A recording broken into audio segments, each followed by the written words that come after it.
guys, welcome back to Amrita Nagaraj YouTube channel.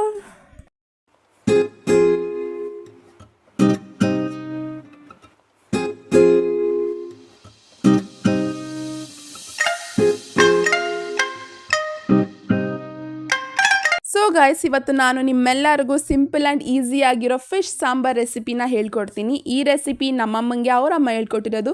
And ಬನ್ನಿ ನಾನು ನಿಮ್ಮೆಲ್ಲರಿಗೂ ಹೇಳ್ಕೊಡ್ತೀನಿ ಈ ರೆಸಿಪಿ ಹೇಗೆ ಮಾಡೋದು ಅಂತ. ಸೊ ಫಸ್ಟ್ ಇಂಗ್ರೀಡಿಯೆಂಟ್ಸ್ನ ನೋಡೋಣ. ನಾನಿಲ್ಲಿ ಫಸ್ಟ್ ಚಕ್ಕೆ ಲವಂಗನ ತೊಗೊಂಡಿದ್ದೀನಿ ಆ್ಯಂಡ್ ಸ್ವಲ್ಪ ಚಕ್ಕೆ ಲವಂಗ ತೊಗೊಬೇಕು. ಆಮೇಲೆ ಟ್ಯಾಮ್ರಿನ್ನ ತೊಗೊಂಡಿದ್ದೀನಿ, ಆಮೇಲೆ ಶುಂಠಿನ ತೊಗೊಂಡಿದ್ದೀನಿ, ಆಮೇಲೆ ಇಲ್ಲಿ ಒಂದು ಈರುಳ್ಳಿನ ತೊಗೊಂಡಿದ್ದೀನಿ ಆ್ಯಂಡ್ 3 ಟೊಮ್ಯಾಟೋನ ತೊಗೊಂಡಿದ್ದೀನಿ. ಆ್ಯಂಡ್ ಸ್ವಲ್ಪ ಒಂದು ಚಿಕ್ಕ ಕೈ ಹಿಡಿಯಷ್ಟು ಸ್ವಲ್ಪ ಕಾಯಿ, ಆಮೇಲೆ ಬೆಳ್ಳುಳ್ಳಿ ತೊಗೊಂಡಿದ್ದೀನಿ. ಆಮೇಲೆ ಸಾಂಬಾರು ಪುಡಿ, ನಿಮ್ಮ ಸಾಂಬಾರು ಪುಡಿ ಏನಾದರೂ ಖಾರ ಇಲ್ಲ ಅಂದರೆ ನೀವು ಎಕ್ಸ್ಟ್ರಾ ಖಾರನ ಹಾಕ್ಕೊಬೋದು. ಇಲ್ಲ ನಾವಿಲ್ಲಿ ಬೇರೆ ಖಾರಕ್ಕೆ ಸಾಂಬಾರು ಪುಡಿ ಅಷ್ಟೇ ಹಾಕ್ತಾ ಇರೋದು. ಸೊ ಇಲ್ಲಿ ನಾವು 2.5 ಸ್ಪೂನಷ್ಟು ಸಾಂಬಾರು ಪುಡಿನ ಹಾಕ್ತಾಯಿದ್ದೀವಿ.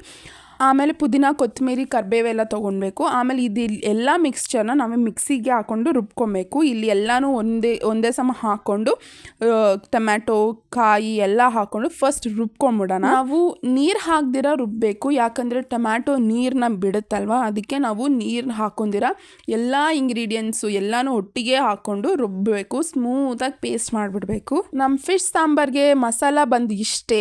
ಎಷ್ಟು ಸಿಂಪಲಾಗಿ ಫಿಶ್ಗೆ ಮಸಾಲ ಹಾಕ್ತೀವೋ ಅಷ್ಟೇ ಟೇಸ್ಟಿಯಾಗಿರುತ್ತೆ. ತುಂಬ ಜಾಸ್ತಿ ಮಸಾಲ ಹಾಕ್ಬಾರ್ದು ಇದಕ್ಕೆ, ಆವಾಗ ಟೇಸ್ಟ್ ಚೆನ್ನಾಗಿರಲ್ಲ. ಎಷ್ಟು ಸಿಂಪಲಾಗಿ ಮಾಡ್ತೀವೋ ಅಷ್ಟು ಟೇಸ್ಟಿಯಾಗಿರುತ್ತೆ. ಸೊ ಬನ್ನಿ ಈ ಮಸಾಲ ಎಲ್ಲ ರುಬ್ಕೊಂಬಿಡೋಣ.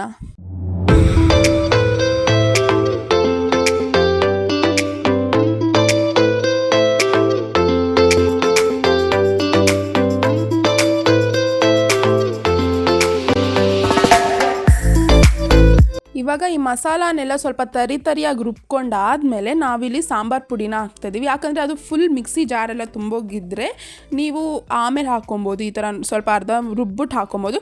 ಇಲ್ಲ ಅಂದರೆ ನೀವು ದೊಡ್ಡ ಮಿಕ್ಸಿ ಜಾರ್ಗೆ ಹಾಕ್ಕೊತಾ ಇದ್ದೀರಾ ಅಂದರೆ ಫುಲ್ಲಾಗಿ ಎಲ್ಲನೂ ಹಾಕ್ಬಿಟ್ಟು ನೀಟಾಗಿ ಸ್ಮೂತಾಗಿ ಪೇಸ್ಟ್ ಮಾಡಿಬಿಡ್ಬೇಕು. ಇಲ್ಲಿ ಎಷ್ಟು ಚೆನ್ನಾಗಿದೆ ನೋಡಿ, ಫುಲ್ ಸ್ಮೂತ್ ಪೇಸ್ಟ್ ಮಾಡಿಬಿಟ್ಟಿದ್ದೀನಿ. ಫುಲ್ ಚೆನ್ನಾಗಿದೆ, ಫುಲ್ ತರಿ ಒಂಚೂರು ಇಲ್ಲ, ಫುಲ್ ಸ್ಮೂತ್ ಪೇಸ್ಟ್ ಆಗಿದೆ.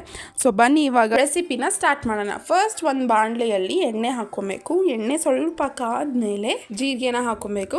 ಜೀರಿಗೆನೂ ಸ್ವಲ್ಪ ಚಿಟಪಟ ಅಂದು ನೀಟಾಗಿ ಅರೋಮ ಬಿಟ್ಕೊಳ್ಳುತ್ತೆ. ಸೊ ಅದಾದಮೇಲೆ ನಾವು ಕರಿಬೇವನ್ನ ಹಾಕ್ಕೊಬೇಕು. ನಾವು ಕರಿಬೇವು ಅಲ್ಲಿ ತೋರಿಸಿದ್ನಲ್ಲ, ಅದನ್ನು ಮಿಕ್ಸಿ ಜಾರ್ಗೆ ಹಾಕ್ಕೊಬಾರ್ದು, ಅದು ಇವಾಗ ಈ ಥರ ಎಣ್ಣೆಗೆ ಹಾಕ್ಕೊಬೇಕು. ಆವಾಗ ಅದು ಸ್ವಲ್ಪ ಜಾಸ್ತಿ ಏನಾದರೂ ಮಿಕ್ಸಿಗೆ ನಾವೇನಾದ್ರು ಕರಿಬೇವು ಹಾಕ್ಕೊಂಬಿಟ್ರೆ ಅದೊಂಥರ ಕಷ್ಟೇ ಟೇಸ್ಟ್ ಬಿಡುತ್ತಲ್ಲ. ಸೊ ಅದಕ್ಕೆ ನಾವು ಅದಕ್ಕೆ ಹಾಕ್ಕೊಂಡಿರ ಹಿಂಗೆ ಎಣ್ಣೆ ಒಳಗಡೆ ಹಾಕ್ಕೊಂಡು ಅದನ್ನು ನೀಟಾಗಿ ಚಿಟಪಟ ಅನ್ನತ್ತೆ. ಅದಾದಮೇಲೆ ನಾವು ಇದಾದಮೇಲೆ ಮಸಾಲಾನ ಹಾಕ್ಕೊಬೇಕು. ಮಸಾಲ ನೀಟಾಗಿ ನಾವು ರುಬ್ಕೊಂಡಿದ್ವಲ್ಲ ಆ ಮಸಾಲಾನ ಹಾಕ್ಕೊಬೇಕು. ಇಷ್ಟು ಏನೂ ಇಲ್ಲ, ಸಿಂಪಲ್ ಆಗಿದೆ ರೆಸಿಪಿ ಆ್ಯಂಡ್ ತುಂಬ ಟೇಸ್ಟಿಯಾಗಿಯೂ ಇರುತ್ತೆ.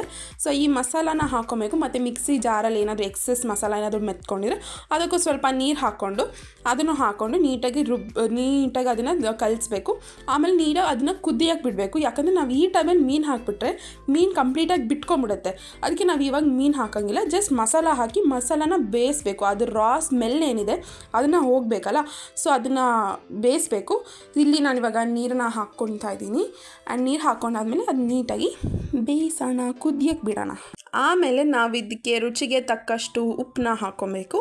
ಉಪ್ಪನ್ನ ಹಾಕ್ಕೊಂಡು ಲಿಡ್ನ ಕ್ಲೋಸ್ ಮಾಡಿ ಕುದಿಯೋಕ್ಕೆ ಬಿಡೋಣ.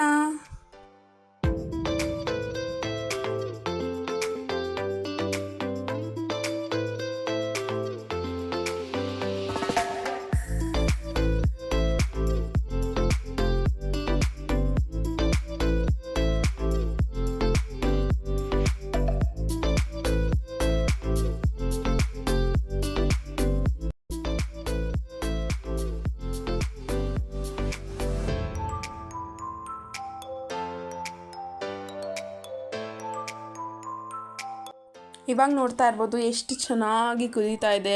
ಸ್ಮೆಲ್ಲು ಅಷ್ಟೇ ಎಷ್ಟು ಸಖತ್ತಾಗಿತ್ತು ಆ್ಯಂಡ್ ಟೇಸ್ಟ್ ಕೂಡ ಸೂಪರ್ವಾಗಿತ್ತು. ನಾನು ಇಲ್ಲಿ ವಿಡಿಯೋ ನೋಡ್ತಾ ಇದ್ರೇ ಎಷ್ಟು ಆಸೆ ಆಗ್ತಾಯಿದೆ ಗೊತ್ತಾ.